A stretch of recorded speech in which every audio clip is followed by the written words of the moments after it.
Hi kids! In today's lesson, we're going to learn the different modes of reproduction of non-flowering plants. The learning objective is to describe the different modes of reproduction of non-flowering plants. Okay, so let's start with this. If you are ready, let's have Pick Me Up. So just pick up a flower and answer the question written in each flower. First question. To what classification of plants do papaya, ampalaya, santol, rose, santan, and eggplants belong? Flowering or non-flowering plants? Okay, correct. They belong to flowering plants. Next, what type of reproduction happens in rambutan and squash plants? The correct answer is sexual reproduction. Very good. Next, when plants reproduce through other plant parts like stems and leaves, blank takes place. So what is the answer? Asexual reproduction takes place. That's correct. Next, sexual reproduction in plants takes place when blank are planted. The answer is seeds. That's right. From what part of the plants do seeds come from? Okay, the answer is seeds come from flowers. That's right. Most plants grow from seeds, but look at the plants in the pictures. Can you identify them? Do they have seeds? If they don't have seeds, how do they reproduce? Some plants reproduce or produce other plants like themselves in other ways. Today, we're going to describe the different modes of reproduction of non-flowering plants. Let's begin with this activity called Eye with an Eye. So what is the problem? How does a sweet potato or a kamote grow? The materials that you need: a kamote with an eye, a glass, a toothpick or matchstick, water. The procedures: observe what happens in the potato after 3 days. Next, discuss the results of the experiment and show your experimental setup to the class.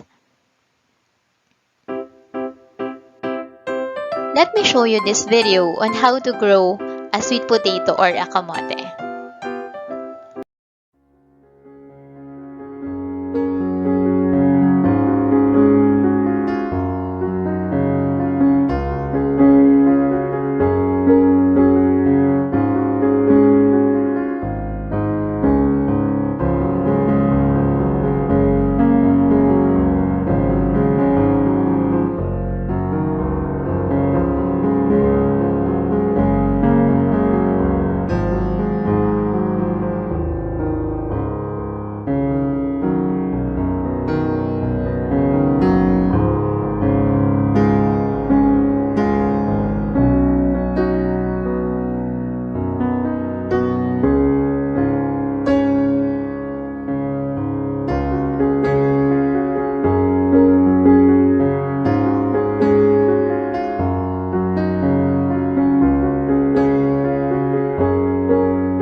Okay, so based from the video, after some days, do you see some roots starting to grow from the stems of the plant?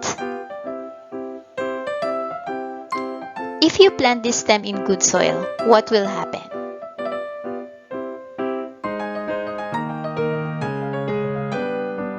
How does a sweet potato reproduce? A sweet potato reproduces from slips, or what we call the shoots, that are grown from a mature sweet potato. Now, let's have our next activity. The title is Bulb Like Me. The problem is, how does an onion grow? The materials that you need: an onion with roots, a glass, water, a toothpick or matchstick.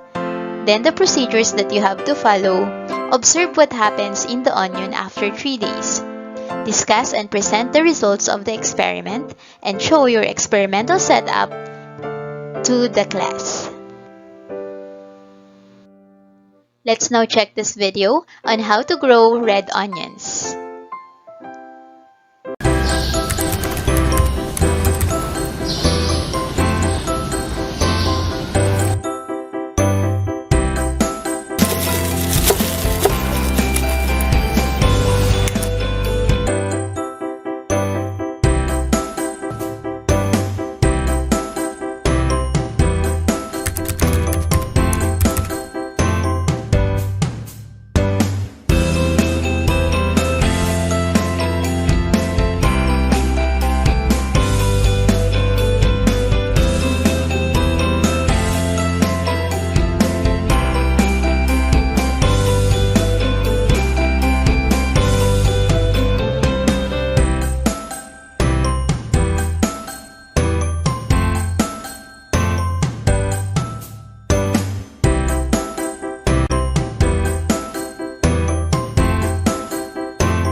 Based from the video that you have watched, what appears on the onion after a few days? If you plant this onion in good soil, what will happen?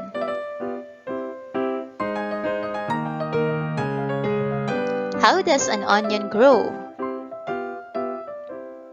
An onion grows from a bulb.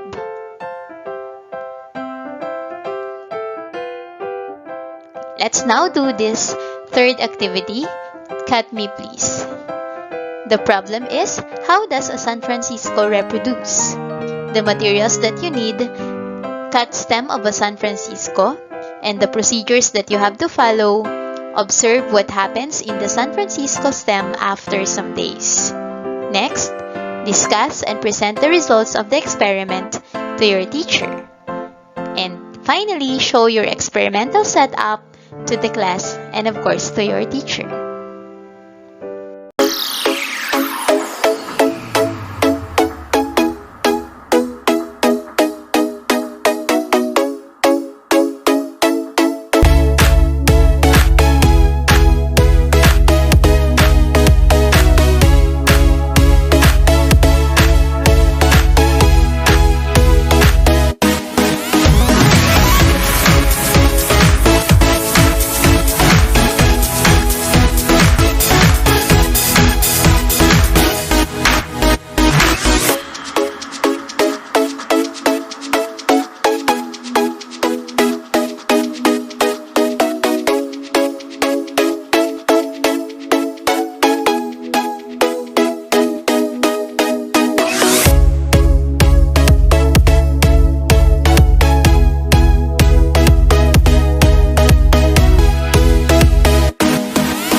do you see some roots starting to grow from the stems of the plant? If you plant this stem in good soil, what will happen? How does a San Francisco plant reproduce?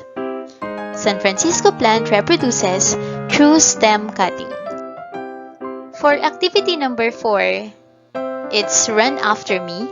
The problem is, how does a grass reproduce?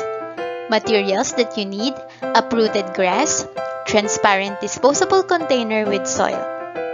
The procedures: number 1, uproot a grass from your school ground or your backyard. Number 2, put this on the soil you prepared. And number 3, display the setup in the room. Observe it daily.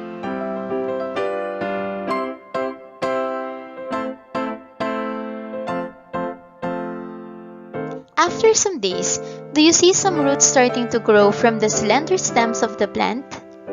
Describe them. What will happen if you plant it back to the school ground? How does a grass plant reproduce?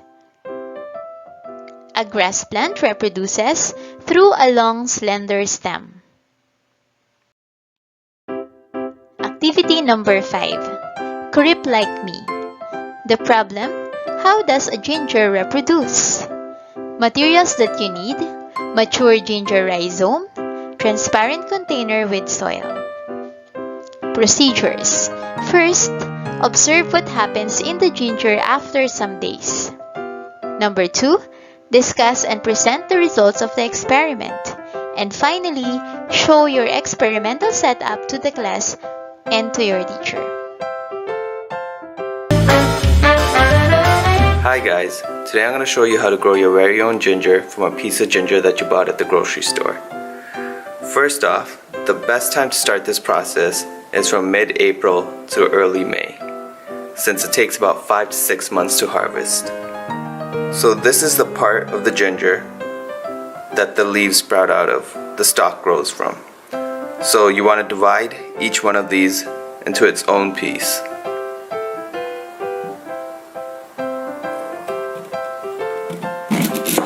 You just cut it down like so. Next, you want to get a bowl of water and place the ginger pieces in and let it soak for about 3 to 5 hours. After about 3 hours, you want to get a gardening pot with a lot of drainage holes. The bigger the pot, the better. And you want to fill it with a mixture composed primarily of compost and a little bit of potting soil. Next, you want to take one of the ginger pieces, bury it in the soil. As I said, the bigger the pot, the better it is. Finally, you want to water the pot thoroughly until you see water draining through the holes. In about 2 to 4 weeks, you should see some growth occur. It's been a little over 4 weeks and the ginger root just began to sprout. It's about 1 inch tall at the moment. It's been about 10 weeks and the ginger plant has grown about 2 feet. Another shoot has also emerged from the same ginger root. The ginger will be ready to harvest once the plant has grown to about 4 feet tall. There you go guys. That's how you grow fresh ginger from a piece of ginger you have bought at the grocery store.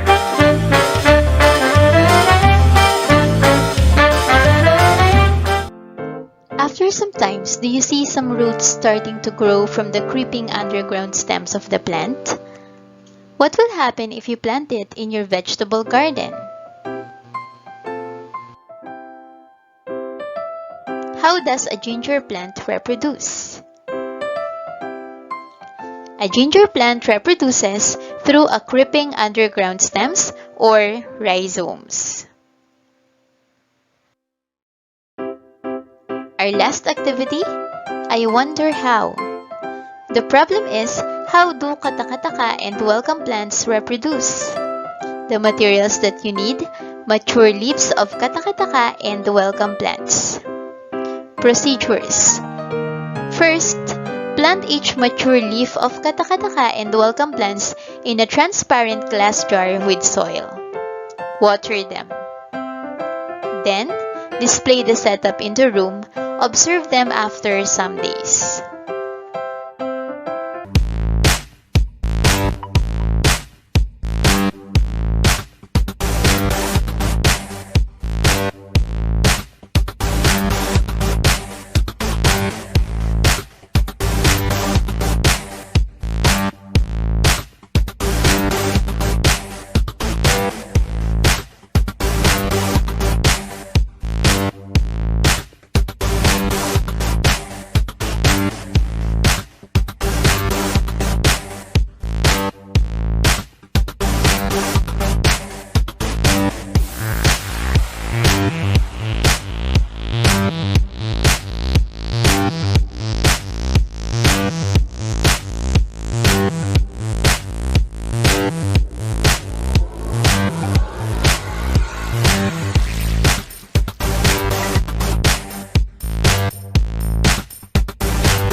After some times, do you see some roots starting to grow from the edge of the leaves?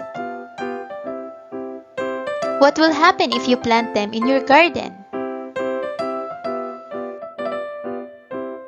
How do Kotahitanga and welcome plants reproduce? Kotahitanga and welcome plants reproduce through leaf cutting.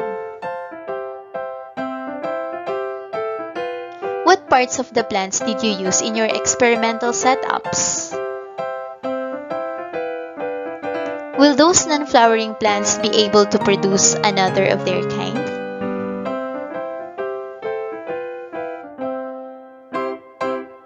Remember, asexual reproduction is producing new plants with no sex cells involved. Non-flowering plants do not have flowers, so they do not reproduce seeds. New plants can be reproduced asexually through the following kinds of plants with examples. Rhizomes, creeping underground stems. The example is ginger. Tuber, enlarged root.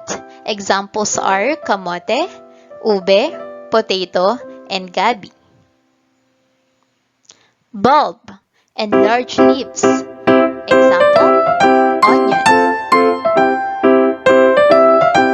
Runners, long slender stems. Examples are grass and strawberries. Suckers, underground shoots. The example is banana. Leaf cutting, Kotahitanga, welcome plant, begonia. Stem cutting, San Francisco and the like. It's time for you to get your pen and paper and take this quiz. How do these plants reproduce? Group them by writing the name of each plant under their proper group.